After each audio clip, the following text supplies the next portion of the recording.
Oke teman-teman, balik lagi di channel Lavale bersama gue Andri. Kali ini gue ada di tempat lampu Islam nih, kediaman lampu Islam ya, channel YouTube. Nah, kali ini gue bakal ngasih tahu teman-teman sekalian unboxing. Jangan unboxing, yang barang. Oke, kali ini kita bakal mendengarkan kisah inspiratif perjalanan lampu Islam dari awal mula channel berdiri sampai saat ini ya teman-teman. Oke, yuk kita sama-sama saksikan.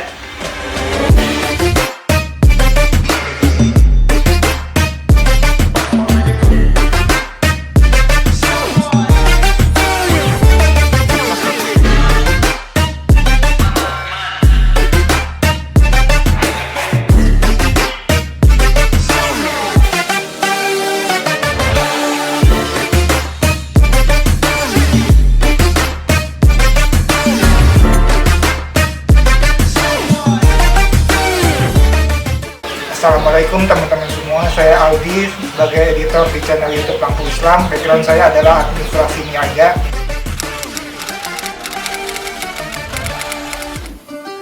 Awal mula Lampu Islam berdiri itu di bulan Oktober tahun 2012. Pada waktu itu memang saya cukup sering surfing di internet, menonton video-video ceramah ustadz dari luar negeri. Di antaranya yang saya senangin itu adalah Syekh Ahmad Didat dan Dr. Zakir Naik. Dan saya juga cukup aktif waktu itu di kolom komentar dari video-video tersebut untuk menjawab pertanyaan-pertanyaan dari teman-teman non-muslim ataupun juga tuduhan-tuduhan terhadap Islam. Dan saya coba untuk menjawab dan memberikan pencerahan atas tuduhan-tuduhan tersebut. Nah, pada akhirnya saya coba buat channel sendiri karena waktu itu juga masih sangat jarang channel YouTube yang menerjemahkan ustadz-ustadz dari luar negeri gitu. Padahal kalau saya lihat ceramah-ceramah dari ustadz luar negeri itu sangat bagus ya isinya, sangat inspiratif. Waktu itu masih Islam for our life kalau nggak salah.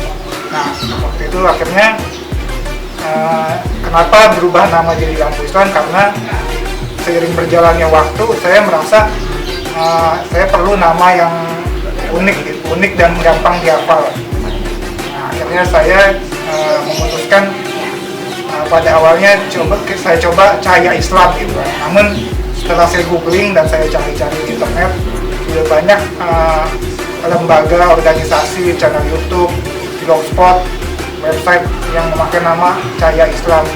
Akhirnya saya coba buat nama sendiri yang unik dan gampang diingat, yaitu Lampu Islam. Nah, mulai dari situlah saya coba mulai berdakwah di internet. Dan waktu itu juga saya punya blogspot juga, Lampu Islam, yang sekarang alhamdulillah domainnya udah ganti jadi lampu-islam.com. Nah, dari situ saya coba mulai dakwah. Pada awalnya pada tanggal 18 Oktober 2012 saya coba upload video pertama tentang pembuktian bahwa Nabi Muhammad adalah seorang rasul. Nah, di situ tapi viewersnya masih sedikit sekali ya, masih saya dan cuma beberapa orang teman aja yang tahu channel Lampu Islam. Jadi penontonnya ya hanya kami saja gitu. Mungkin viewersnya kalau bisa dihitung jari ya cuma belasan viewers saja. Kayak gitulah kira-kira awal mula terciptanya, tergagasnya channel Lampu Islam ini.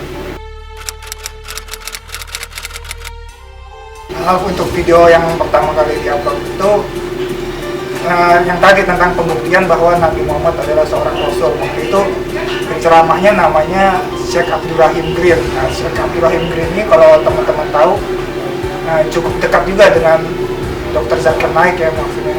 Pernah juga di konferensi PIS beliau beberapa kali. Dalam satu acara itu ada beliau dan Dr. Zakir Naik juga. Itu video pertama.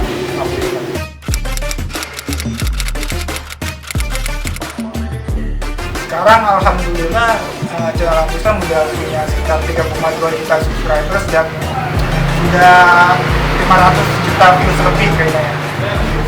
Sampai sekarang dari total follower.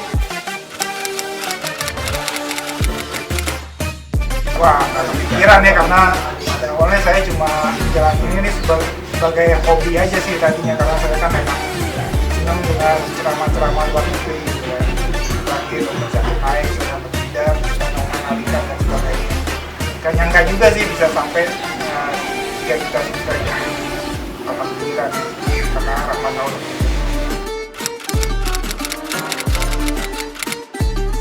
Tidak ada tantangan. Tantangan ya, untuk tantangan sendiri apa ya? Sebenarnya untuk sekarang ini YouTube kan semakin berkembang dari waktu ke waktu. Nah, jadi channel-channel Islami sendiri itu alhamdulillah sekarang udah mulai banyak ya. Nah, namun di satu sisi ini juga menjadi tantangan buat orang Islam untuk menyajikan konten-konten yang biasa berkualitas gitu. Biasa bisa menginspirasi banyak orang di tengah-tengah channel-channel yang lain. Kami ingin menjadi channel yang terbaik di antara channel-channel Islam tersebut. Itulah tantangannya besar.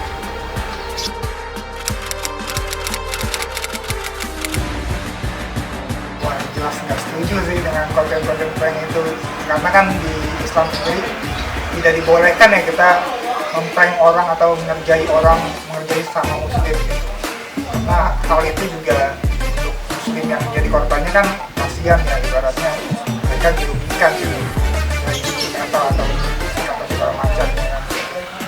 Jadi kalau menurut saya sih, kalau sekarang itu janganlah kita buat konten-konten yang seperti itu. Lebih baik sebagai konten kreator justru kita harusnya menyebarkan hal-hal positif kepada viewers kita gitu, karena banyak dari mereka yang menonton itu juga kan masih banyak yang di bawah umur gitu loh, seperti anak-anak SD, anak-anak SMP, di mana mereka itu dari tontonan yang mereka tonton itu kadang menjadi mereka anggap sebagai tuntunan untuk mereka gitu. Dan akhirnya ya kalau misalkan konten-konten prank seperti itu merajalela ya, sangat disayangkan sekali gitu loh untuk generasi yang mudanya juga kan. Mereka akan mengira itu sebagai tuntunan buat mereka gitu. Menurut saya sih kurang setuju dengan konten-konten prank seperti itu, karena di Islam juga nggak diajarkan.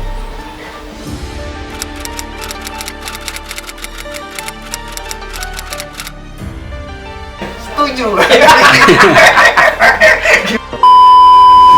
Kalau untuk aplikasi TikTok sendiri, menurut saya itu kan TikTok itu kan sebagai wadah media aja, sama seperti Instagram, sama seperti Facebook, sama seperti YouTube, itu adalah sebagai wadah untuk seseorang berkarya gitu loh, untuk konten kreator menghasilkan karya-karya mereka. Jadi sebagaimana media ya kita nggak bisa menyalahkan TikToknya gitu loh. Kalaupun di TikTok banyak konten-konten yang negatif, konten-konten di mana banyak pemuda-pemudi gitu kan yang menyebarkan konten yang kurang pantas ditonton untuk anak-anak dan sebagainya, ya kita sebagai konten kreator yang positif mungkin bisa mencoba untuk mengisi media TikTok tersebut dengan hal-hal yang bermanfaat gitu.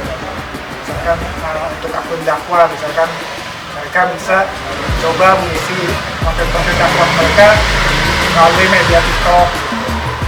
Dan saya lihat memang waktu saya explore TikTok, alhamdulillah sudah bermunculan juga akun-akun dakwah dan akun-akun yang menyebarkan hal-hal yang positif seperti ilmu pengetahuan, ilmu medis dan sebagainya. Jadi kita nggak bisa salahin TikToknya sih kalau seperti itu. Kan kita yang harus isi seperti itu dengan hal-hal yang positif.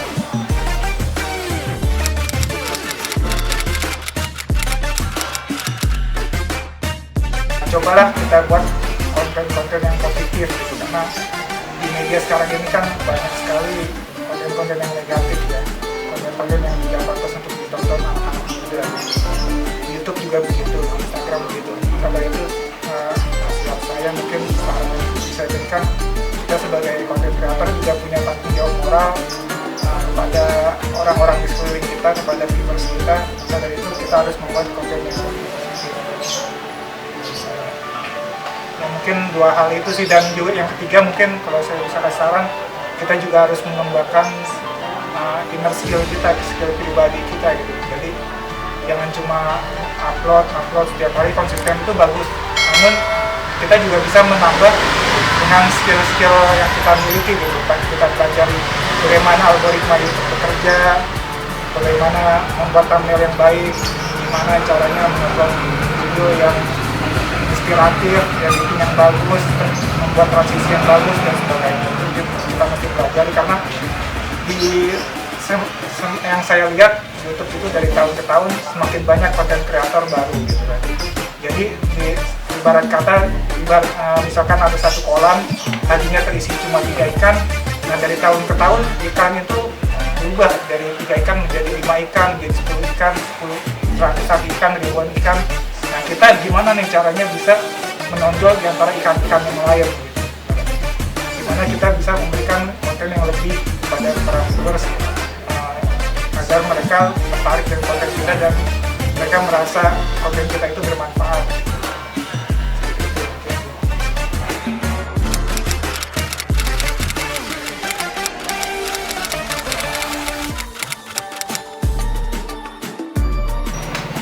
Mani.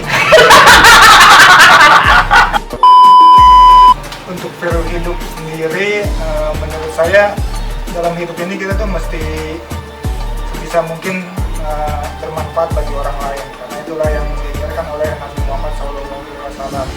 Kalau kita seorang muslim yang paling baik itu salah satunya adalah dia yang bermanfaat bagi orang lain. Jadi itulah juga yang menjadi salah satu tujuan kami membuat channel Lampu Islam ini gitu, dan itu value yang kami pegang dalam berdakwah di channel Lampu Islam ini, bahwa kita mesti berkontribusi positif kepada orang-orang di sekitar kita gitu. Dan dengan kemampuan kita sebisa kita, atau kemampuan yang kita miliki, dan alhamdulillah kemampuan kami adalah di bidang media dan YouTube ini, dan itulah yang coba kami kontribusikan kepada masyarakat luas gitu. Terima kasih teman-teman udah mendengarkan cerita saya sebagai editor Lampu Islam dan salah satu orang yang dari awal menyaksikan bagaimana Lampu Islam tumbuh. Nah, buat teman-teman sekalian, jangan lupa untuk subscribe dan follow channel YouTube La Pale Project, karena di dalamnya banyak hal-hal yang bermanfaat dan inspiratif untuk teman-teman tonton. Sekian, wassalamualaikum warahmatullahi wabarakatuh.